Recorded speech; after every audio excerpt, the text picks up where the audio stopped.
sommes en direct sur le marché d'Évreux afin de distribuer ce tract. Alors qu'est-ce que c'est? C'est tout simplement un appel à la solidarité pour expliquer aux gens pourquoi nous occupons les locaux du magasin Chapitre à Évreux, tout en sachant qu'il y a 8 autres magasins en France qui occupent aussi les magasins. Salariés qui ont été licenciés avec des indemnités presque à zéro.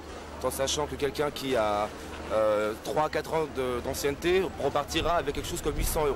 Donc c'est absolument pas normal de se contenter de cela. C'est pour ça qu'on réclame une supralégale.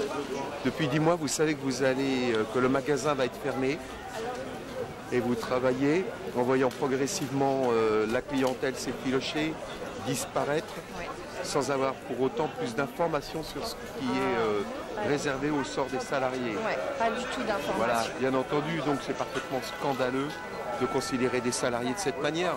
Et c'est parfaitement scandaleux de laisser des salariés pendant 10 mois sans savoir ce qu'eux-mêmes vont pouvoir faire, les laisser en situation de travail sans aucune certitude sur leur avenir. Bien sûr, c'est absolument scandaleux, c'est de l'indifférence, c'est indigne. Vous occupez Chapitre. Oui. Très bien, et vous l'ouvrez. Est-ce que l'occupation de Chapitre, elle est faite 24 heures sur 24, c'est ça? 24 heures sur 24. Vous logez dans les...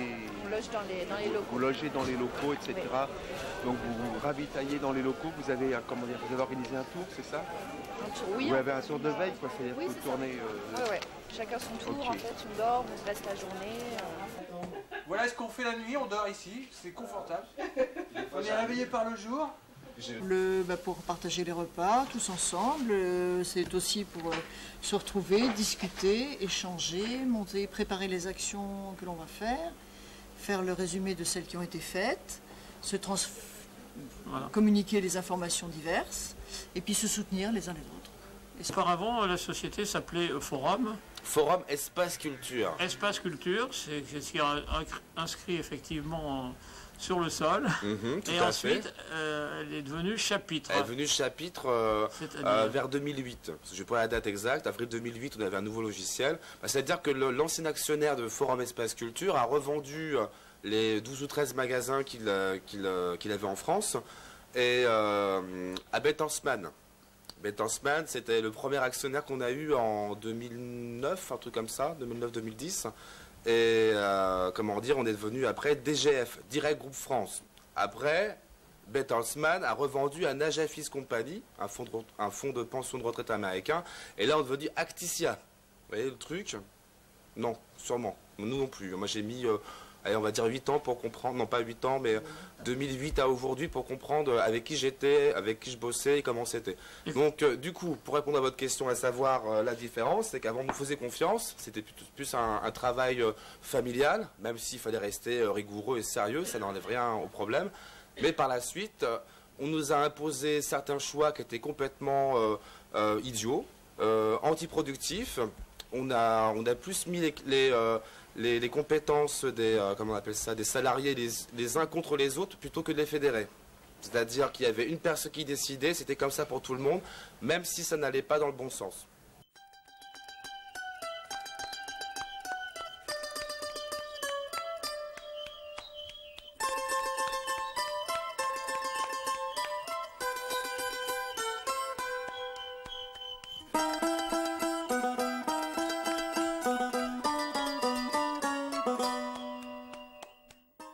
Et si on pouvait avoir un petit peu plus de pognon, parce que quand même certains qui ont 5 ans de carrière dans l'entreprise repartiront avec 800 €. Donc il ne faut quand même pas exagérer.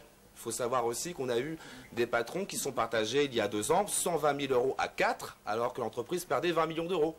Alors de l'argent, on dit qu'il n'y en a pas, mais moi quand je vois ça, je suis désolé, il y en a. Donc on va aller creuser à gauche, à droite, et on va en trouver, et puis au final on en aura. Mais alors pourquoi par exemple dans les derniers temps on voyait de moins en moins de marchandises dans les rayons? Ah bah, tout simplement, Stop Achat nous a dit vous faites des retours, ça nous fait des avoirs, c'est-à-dire un avoir, c'est quand vous retournez de la marchandise chez un fournisseur et ça recrédite quelque part votre trésorerie. Sauf qu'au bout d'un moment, les éditeurs librairies nous ont dit vos avoirs, on s'en moque, vous payez quand même cash. Donc du coup, moins de stock pour avoir plus d'argent pour acheter à nouveau du stock, ça n'a pas marché. Puisque les éditeurs ont dit stop, nous ce qu'on veut c'est de l'argent, du cash, du frais quoi. Donc du coup, magasin vide, plus de choix, plus trop de nouveautés à un moment donné. Les clients qui faisaient un tour avec des rayonnages vides ou sur commande mettaient environ 10 à 15 jours dans le meilleur des cas pour obtenir un livre, et ben, ils ont déserté les magasins chapitres. Ils ont été peut-être voir la concurrence ou bien même sur Internet.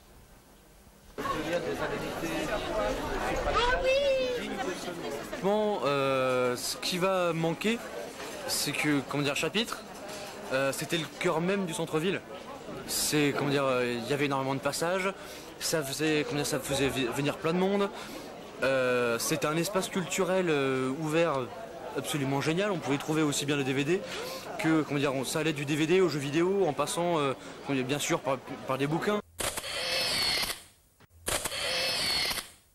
Je me fais pas de soucis pour les salariés parce que je pense qu'ils vont retrouver du travail. J'ai évidemment 2 ou 3 personnes où je me fais plus de soucis que d'autres parce que je sais que le deuil va être plus difficile pour eux, etc. Et il faudra qu'ils prennent peut-être plus de temps pour retrouver une vie, re-rentrer dans la vie active. Maintenant, est-ce qu'ils vont retrouver du boulot dans leur branche? Alors sur Évreux, ça va être compliqué. Je pense qu'il y aura pas des sacrifices, mais des choix à faire. C'est-à-dire si je veux retrouver du boulot, il faut que je change de ville, Rouen, Paris, ou alors je reste dans le domaine culturel, mais je vendrai plus les produits, je serai plutôt autour du produit, voilà, mais il y aura toujours un petit lien.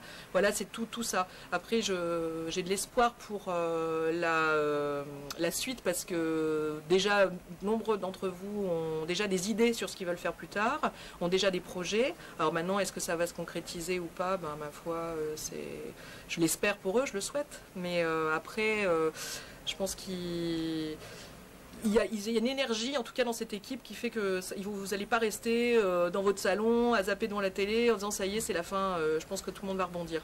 J'ai beaucoup d'espoir.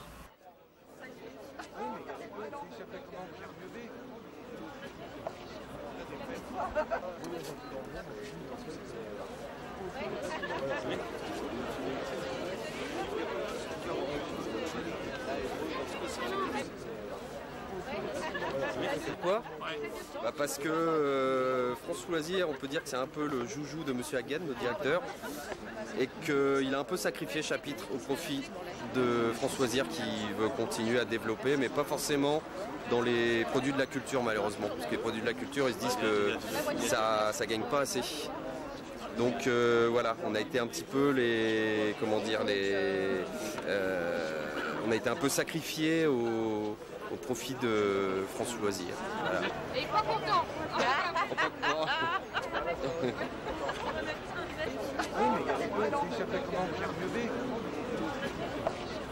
Il faut se battre, c'est vrai. Il faut se battre, défendre. Hein. Voilà. Son bout de gras, son salaire.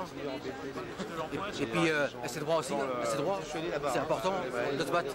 Vous pensez que vous pouvez gagner? Qui ne tente rien à rien, je pense pas, j'agis. Et je pense que quelqu'un qui pense n'arrivera jamais à construire sa vie. Moi j'agis, donc on verra bien. Moi si je fais, en tout cas aujourd'hui, ce que je fais aujourd'hui, c'est pour gagner, c'est pas pour perdre.